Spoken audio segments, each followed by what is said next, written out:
शांति। आज 16 मई 2024 के बाबा के अनमोल मधुर महावाक्य सुनेंगे। आज की मुरली में बाबा कहे, बाबा कभी किसी पर नाराज नहीं होता है, लेकिन बाबा शिक्षा और सावधानी तो जरूर देंगे। कर्मों को सुधारने के लिए अटेंशन खिंचवाएंगे कि बच्चे दैवी गुणों को धारण करना है। तो बाबा कहे इसमें डरना नहीं है कि बाबा हमसे नाराज हो गए हैं। नहीं, बाबा जो अटेंशन खिंचवाते हैं उसको ध्यान में लाते हुए अपने आप को संपन्न करना है। साथ ही साथ बाबा कहे बच्चों को सदा स्मृति रहनी चाहिए कि यह संगम का समय बहुत श्रेष्ठ है।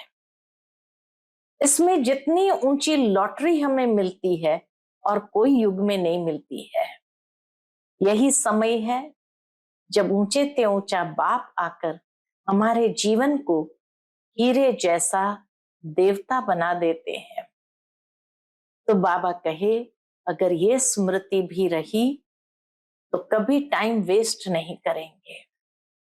नॉलेज सोर्स ऑफ इनकम है, पढ़ाई को कभी मिस नहीं करना है।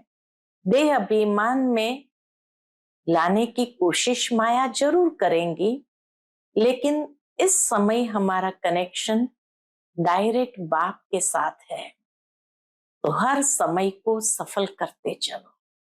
सुनते हैं आज के बाबा के अनमोल मधुर महावाक्य। ओम शांति। मीठे बच्चे, अपने को सुधारने के लिए अटेंशन दो, दैवी गुण धारण करो। बाप कभी किसी पर नाराज नहीं होते, शिक्षा देते हैं, इसमें डरने की बात नहीं। आज की मुरली से प्रश्न है, बच्चों को कौन सी एक स्मृति रहे तो टाइम वेस्ट न करे। उत्तर, यह संगम का समय है, बहुत ऊंची लॉटरी मिली है। बाप हमें हीरे जैसा देवता बना रहे हैं। यह स्मृति रहे तो कभी भी टाइम वेस्ट नहीं करेंगे। यह नॉलेज सोर्स ऑफ इनकम है, इसलिए पढ़ाई कभी मिस न हो। माया देह अभिमान में लाने की कोशिश करेगी, लेकिन तुम्हारा डायरेक्ट बाप से योग हो तो समय सफल हो जाएगा।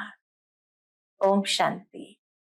बच्चों को यह तो मालूम है कि यह बाप है, इसमें डरने की बात नहीं। यह कोई साधु महात्मा नहीं है, बाप है हमारा। जो कोई बद्दुआ करेंगे या गुस्सा करेंगे, उन गुरुओं आदि में तो बहुत क्रोध होता है, तो उनसे मनुष्य डरते हैं, कहाँ श्राप न दे देवे। यहां तो ऐसी कोई बात नहीं है। बच्चों को कभी डरने की बात नहीं। बाप से डरते वह है जो खुद चंचल होते हैं। वह लौकिक बाप तो गुस्सा भी करते हैं, यहां तो बाप कभी गुस्सा आदि नहीं करते हैं, समझाते हैं। अगर बाप को याद नहीं करेंगे तो विकर्म विनाश नहीं होंगे। प्यार से समझाते हैं, अपना ही जन्म जन्मांतर के लिए नुकसान करेंगे। बाप तो समझाने देते हैं आगे के लिए सुधर जाए, बाकी ऐसे नहीं कि बाप नाराज होते हैं। बाप तो समझाते रहते हैं, बच्चे अपने को सुधारने के लिए याद की यात्रा पर अटेंशन दो। साथ साथ चक्र को बुद्धि में रखो, दैवी गुण धारण करो, याद है मुख्य। बाकी सृष्टि चक्र की नॉलेज तो बहुत सिंपल है, वह है सोर्स ऑफ इनकम, परंतु उनके साथ दैवी गुण भी धारण करने हैं। इस समय है बिल्कुल आसुरी गुण। छोटे बच्चों में भी आसुरी गुण होते हैं, लेकिन उन्हों को मारना बिल्कुल नहीं है। बाबा खुद भी क्रोध नहीं करते और न बच्चों को मारने के लिए भी कहते हैं। बाबा कहे आसुरी गुण है इस समय सभी बच्चों में, लेकिन उन्हों को मारना बिल्कुल नहीं है और ही सीखते हैं। क्या सीखते हैं? वो भी मारना सीखते हैं। याद आता है कि ब्रह्मा बाबा की जीवन कहानी में हमेशा निर्मल शांता दादी जी ये बात सुनाते थे कि बाबा के बच्चे थे, आस पड़ोस वाले भी बच्चे थे, तो कभी बच्चे आपस में खेलते, दौड़ा दौड़ी करते या एकदम चंचलता करते, तो एक बार बहुत जैसे आवाज करते हुए दौड़ा दौड़ी कर रहे थे, तो यशोदा माता जो साकार बाबा के साकार में धर्म पत्नी थी, तो जब उन्होंने बच्चों को खूब परेशान करते हुए देखा, तो वो खाना पका रहे थे, हाथ में बेलन था, तो उन्होंने बेलन दिखाया खाली और कहा अभी अगर शैतानी किया ना आप लोगों ने तो ये एक एक सबको पड़ेगा। और उसी समय बाबा घर के अंदर प्रवेश कर रहे थे। लौकिक जीवन की ये बात है। तो बाबा जैसे ही प्रवेश कर रहे थे तो बाबा का घर इस तरह से था कि मेन डोर से जब एंट्री करते तो किचन में क्या हो रहा होता है वहां तक दिखता था। तो बाबा ने देखा कि माता यशोदा ने बेलन दिखाया और कहा अभी एक पड़ेगी अगर बहुत ज्यादा शैतानी किया तो बाबा ने सब बच्चों को कहा चलो चलो घुमाने ले चलते हैं आप सबको, सब गाड़ी में बैठ जाओ।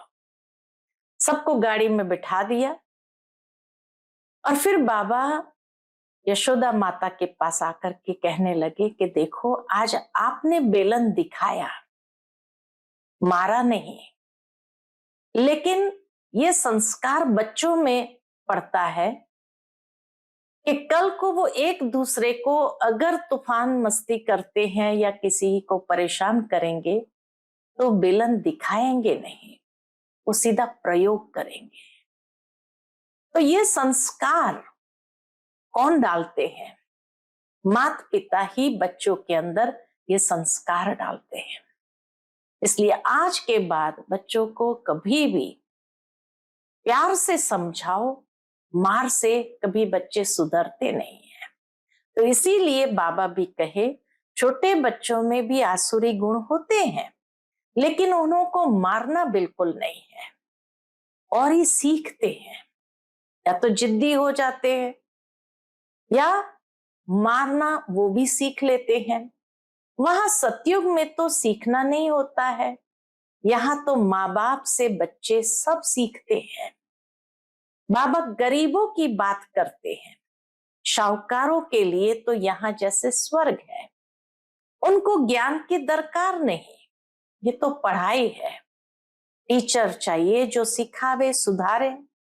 तो बाप गरीबों की बात करते हैं, कैसी हालात है, कैसे कैसे बच्चे खराब होते हैं, माँ बाप को सब देखते रहते हैं, फिर छोटेपन में ही सब खराब हो जाते हैं। माता पिता की एक्टिविटी से ही वो सीखते हैं और खराब हो जाते हैं। ये रूहानी बाप कहते हैं मैं भी गरीब निवास हूं, समझाता हूं, देखो इस दुनिया में मनुष्य की क्या हालत है। तमो प्रधान दुनिया है, तमो प्रधान की भी कोई हद होती है। बाबा कहे तमो प्रधान की भी कोई हद होती है ना। 1250 वर्ष तो कलयुग को हुए, एक दिन भी कम जास्ती नहीं। दुनिया जब पूरी तमो प्रधान हुई तब बाप को आना पड़ा। बाप कहते हैं मैं ड्रामा अनुसार बंधाईमान हूं, मुझे आना ही पड़ता है। शुरू में कितने गरीब आए, शाहूकार भी आए, दोनों इकट्ठे बैठते थे। बड़े बड़े घर की बच्चियां भागी, कुछ भी ले नहीं आई, इतना हंगामा हो गया। ड्रामा में जो होने का था वह हो गया, ख्याल भी नहीं था ऐसा होगा। बाबा खुद वंडर खाता था क्या हो रहा है, इन्हों की हिस्ट्री बड़ी वंडरफुल है। बाबा कहे शुरू शुरू की हिस्ट्री बड़ी वंडरफुल है, यह भी ड्रामा में नूंद है। बाबा ने सबको कह दिया, चिट्ठी लिखाकर ले आओ, हम ज्ञान अमृत पीने जाते हैं। फिर उनके पति लोग विलायत से आ गए। वह बोले, विष दो। ये कहे, हमने ज्ञान अमृत पिया है, विष कैसे दे सकते। इस पर इन्हों का एक गीत भी था, इसको कहते हैं चरित्र। शास्त्र में फिर श्री कृष्ण के चरित्र लिख दिए हैं। श्री कृष्ण की तो बात हो न सके तो यह सब ड्रामा में नोंद है, नाटक में ये सब होता है।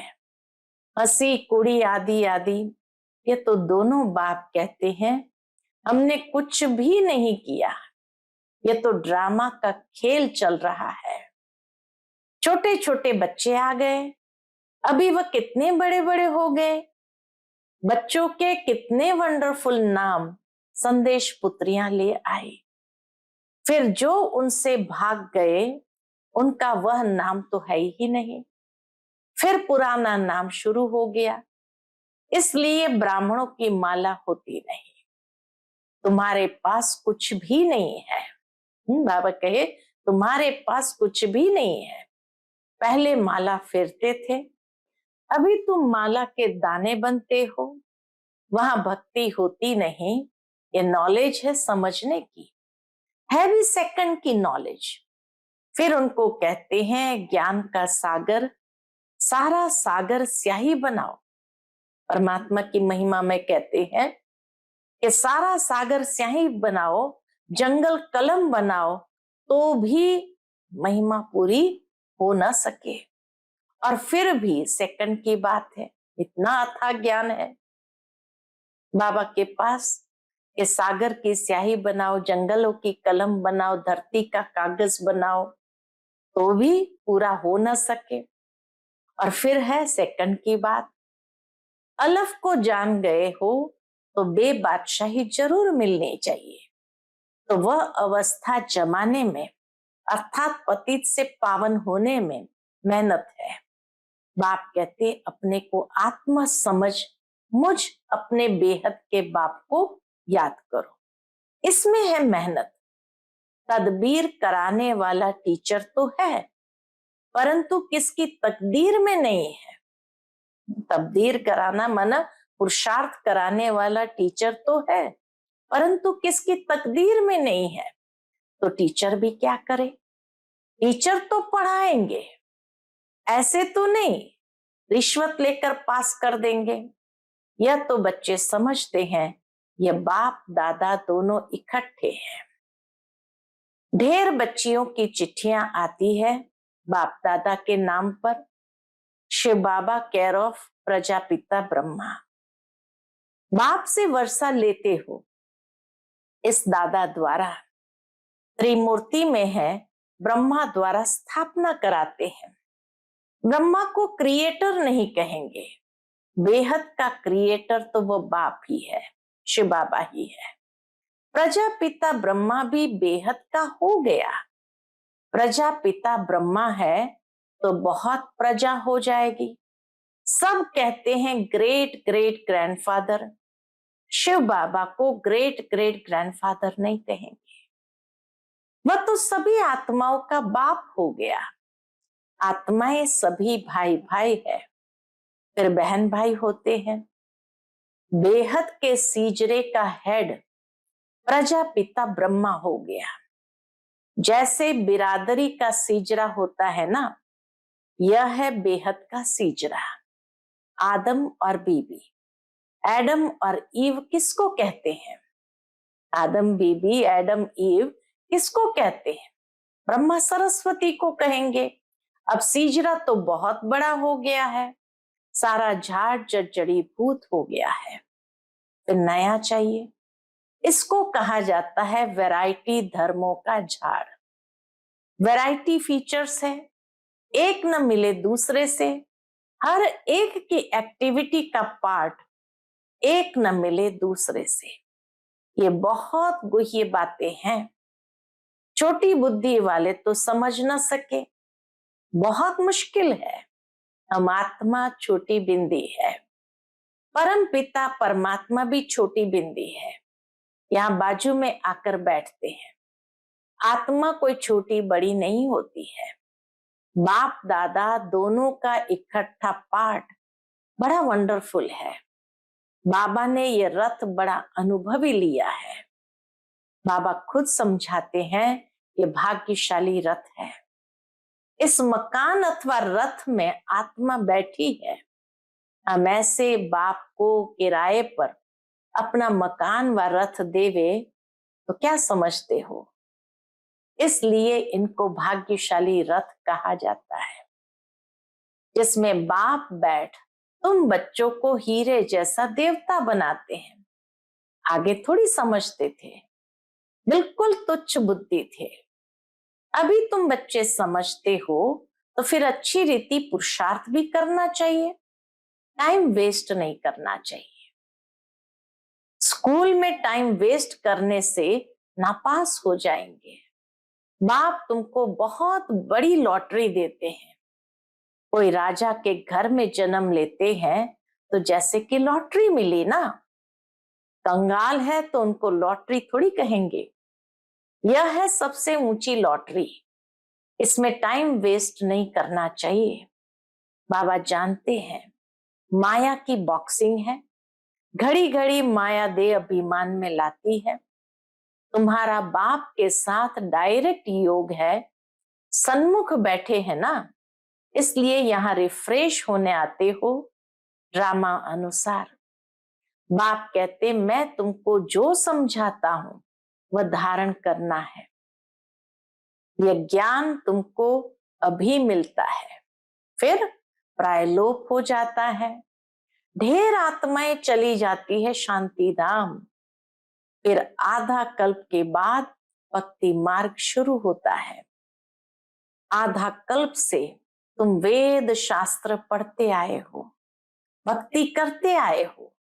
अब मूल बात समझाई जाती है।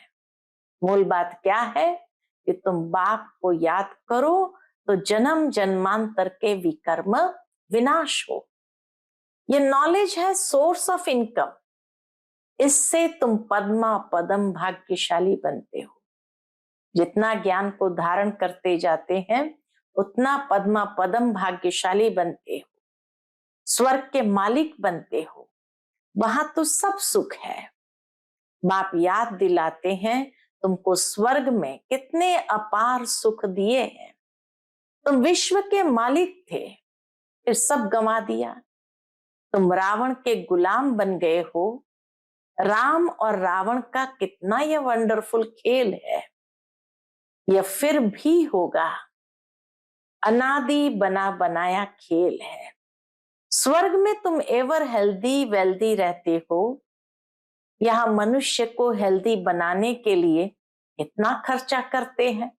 हेल्दी बनाने के लिए भी कितना खर्चा करते हैं, वह भी एक जन्म के लिए।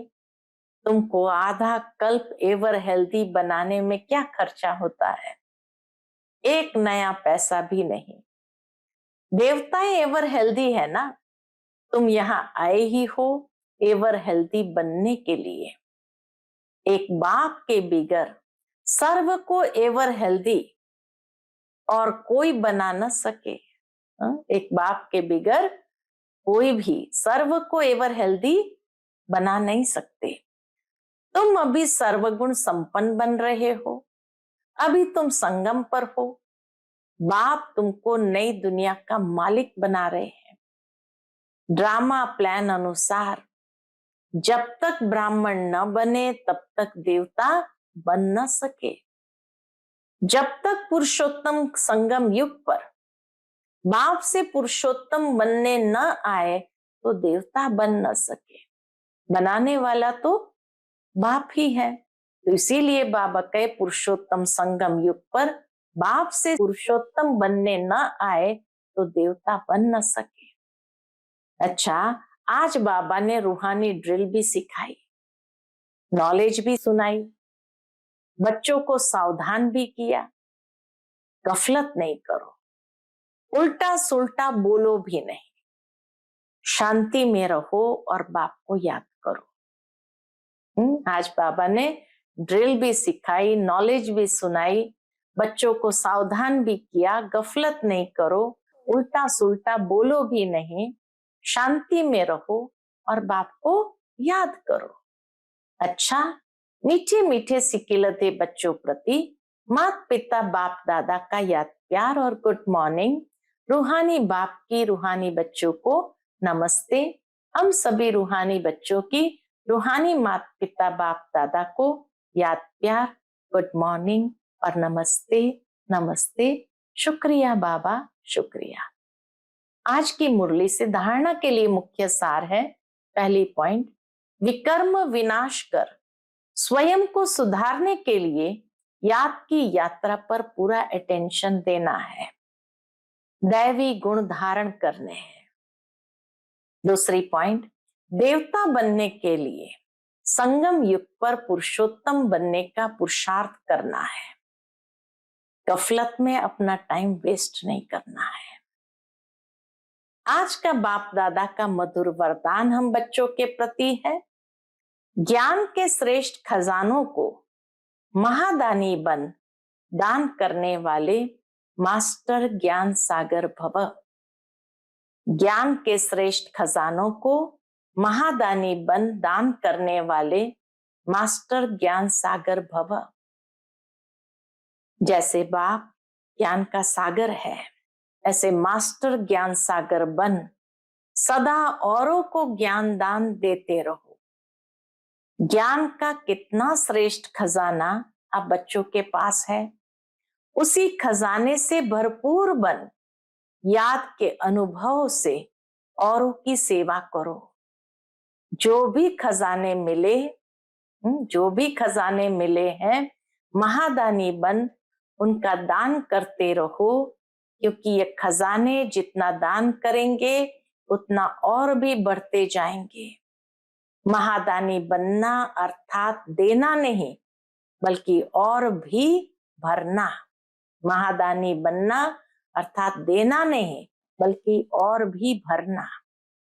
आज का स्लोगन है, जीवन मुक्ति के साथ देह से न्यारे विदेही बनना।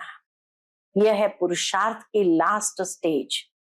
जीवन मुक्त के साथ देह से न्यारे विदेही बनना, यह है पुरुषार्थ की लास्ट स्टेज। फिर मातेश्वरी जी के मधुर महावाक्य है, टाइटल है, गुप्त वेशधारी परमात्मा के आगे कन्याएं माताओं का संन्यास।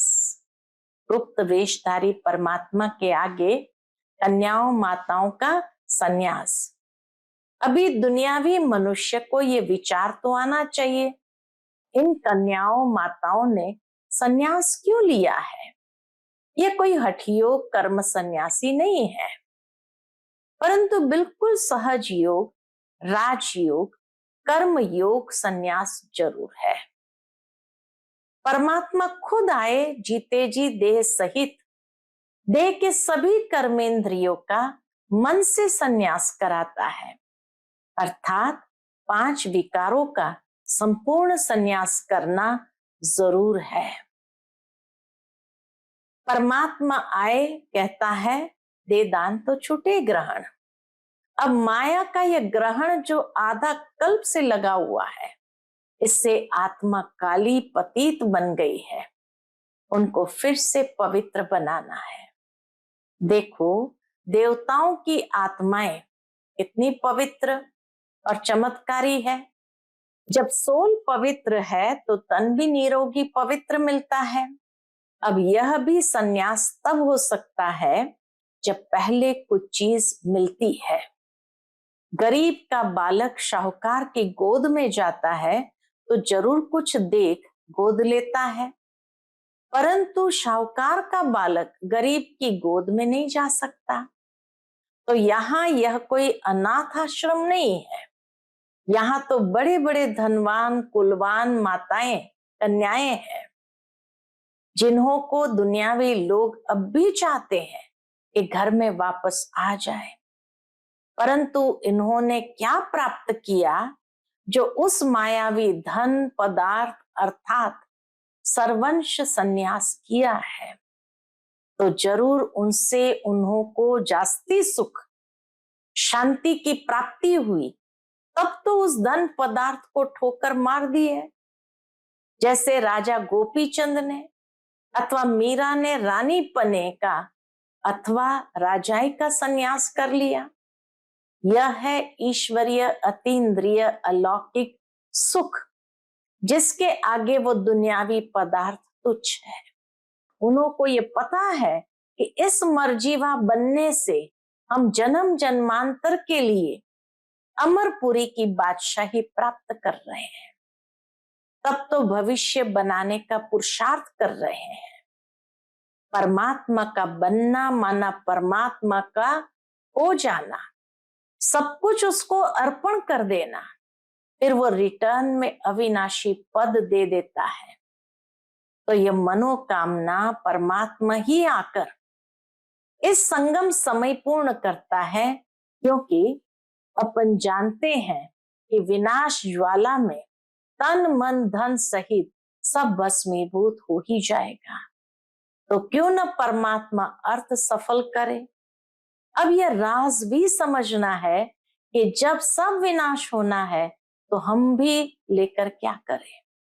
हमको कोई सन्यासियों के मुआफिक, महामंडलेश्वर के मुआफिक यहाँ महल बनाए नहीं बैठना है, परंतु ईश्वर अर्थ बीज बोने से वहां भविष्य जन्म जन्मांतर इनका बन जाना है।